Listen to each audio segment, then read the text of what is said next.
Hello again, everybody. Zach Attack is here with the attack line for this Monday, March the 3rd, 2014. Hope everyone had a great weekend. I did, with some great gigs over the weekend. 2 gigs on Friday and Saturday, starting with the Heather Elementary Family Jungle Safari Dance event. It was a family dance event. I was in the gym, food was in the cafeteria, and it was a fun dance, fun event. A lot of people, at least maybe 150, 200 people there. I lost count. There was so many people having a fun time. Online dances work because they're kids, so cha-cha slide and Con I played twice. Cupid I played YMCA, all those line dances.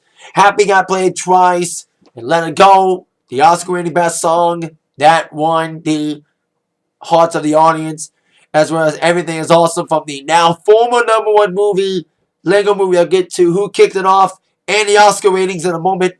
So it was a fun little dance. A lot of kids dancing. They had a bouncing good time and everybody enjoyed it. Fun had by all. At that event, I did a gig on Saturday, which was the Romeo High School boys Fall City Basketball's final home game of the season. I thought the season was done, but one more game to do, which was Saturday. This is my third Saturday game I've done for them. They took on Lance Cruz for the last game. It was a fun game. Decent audience for being a Saturday show, but it was a fun game. We beat them by 20 points, so it was a fun game for Romeo heading towards their playoffs. I got another gig this upcoming Saturday, March 8th, a private event. Private party, should I say. It should be a good event on Saturday. It should be awesome. It should be epic. And I haven't made it since I haven't made an attack line since Wednesday. The night I went to Paul Simon and Sting, which I said on that attack line. I will tell you my thoughts on that concept right now. Paul Simon and Sting, I went on Wednesday at the Palace of Auburn Hills in Detroit. Fun show. I love the pairing of these two. And I love the setup of the show. They did a couple of duets together, and then one guy would do 3 or 4 songs. The other guy would do 3 or 4 songs and go back with duets. And I love both guys. I can't really tell who was better. I like both equally. Sting doing a couple police songs. He didn't do all of the good police songs. He didn't do Don't Stand So Close to Me. But he did do all the good police. Like everything she does is magic. Every little thing she does is magic. Measures in the Bottom, which was one of my favorites from him. Roxanne he killed. A lot of his good solo songs. Fields of Gold. Desert Rolls, which he killed on. And good songs from him. And Every Breath You Take, which he did a duet with Paul Simon along with Bridge Over Troubled Water. Same with Paul. Not a lot of Simon and Garfunkel songs, but he did all of his good solo songs like Me and Julio, Down by the Schoolyard, and Mother and Child Reunion. You Can Call Me Out, which is my favorite from him because everyone was bouncing during that one. Late in the Evening was great too. And they ended it with them doing a duet with 2 guitars and 1 mic singing When Will I Be Loved by the Everly Brothers. Great way to end the show. Great night of music from a unique pairing of artists. They cut a lot of seats. You know, it wasn't a full sellout. I got upgraded from 226 to 116 to the lower level. So, because not a lot of tickets sold. So, they cut off my section I was supposed to sit at. So, I got upgraded. So, it was kind of a cool thing. Great night of music last week. Paul Simon and Sting. Now, with the entertainment news of the day, starting with your new #1 movie. Like I have alluded, the Lego Movie, after 3 weeks, finally got kicked off by Non-Stop. The Liam Neeson Airplane movie debuted at #1 this week with about 13 million. Decent showing for the first week by this movie by Liam Neeson. Congrats to him. I don't know how long it'll last. Maybe not as long as 3 weeks as a Lego movie, but congrats to that movie. And I think there was another movie that came out last week that debuted at a position, which I am not sure of at this time. And although the #1 movie did not win an Oscar, or any of the movies, most movies in the top 10 didn't win any Oscars. Of course, the Oscars was last night. For those of you who Son of God debuted at #2. That's the other movie, Son of God. But back to the Oscars for more. If you didn't see my Oscars review, decent Oscars show. Ellen DeGeneres is great.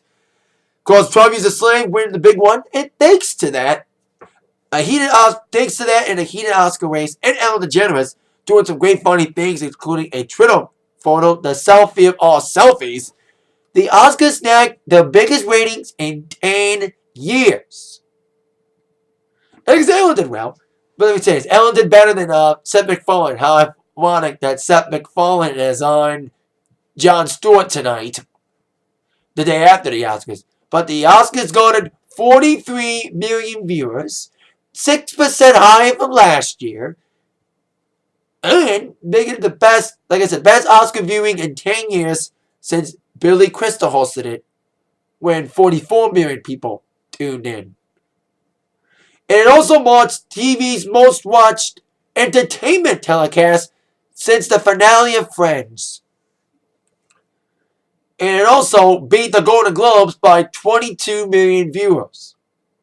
And Jimmy Kimmel Live, coming out after the Oscars, really benefited from that as well. He had a big rating swoop because of the Oscars. So congrats to the Oscars. Big win for the Oscars, for the winners who won the awards and for the ratings. So there you go. Now, I'm with a group who may or may not ever be nominated for an Oscar, but have won many other awards, including Grammys. Coldplay. Now, they kind of pull a surprise on us, like a Beyonce type moment, by kind of spurring on the album, like, I'm trying to say it right, kind of surprising us with the impromptu release of the next album. They released a new song last week, Midnight. That was a big surprise to everybody. Kind of like David Bowie and Beyonce. And now, this week, they released another new song, Magic, while announcing details for the new album, the follow-up to 2011's Milo Xyloto, entitled Ghost Stories, which will be coming out on May 19th. Now, this will be the first album through their new record label, Atlantic. Now, their UK record label, Polyphone, was distributed in America through Capitol Records. But since Capitol Records was bought out, and all of EMI was bought out by Universal Music Group, Polyphone was sold to the highest bidder, which was Atlantic Records. So Atlantic Records will be distributing the Coldplay album in the US. And like I said, Magic's the new single. I heard it, and it's decent. Better. It's different. Let me say that much. Magic is different than anything they've done. Of course, the album will also be available through Target, an exclusive version. 9 tracks, including Always in My Head, Magic, Ink, True Love, Midnight, Another's Arms, Ocean, Sky Full of Stars, and Oh, that's the regular version. 9 tracks. It will be 12 tracks for the Target version. Of course, Coldplay will be kicking off promotional blitz for the album by kicking off the first ever US iTunes Festival next week on March the 11th. So it should be an intriguing time, and this could add up for a tour. So, there you go, ladies and gentlemen. Coldplay back with a new album coming out this May. Tour could be following. That is it for the Atakline for today. See you all later. With that in mind, you've all been attacked by the news from Zach. Thank you all again for watching. Have a great night, everybody. See ya. Yeah.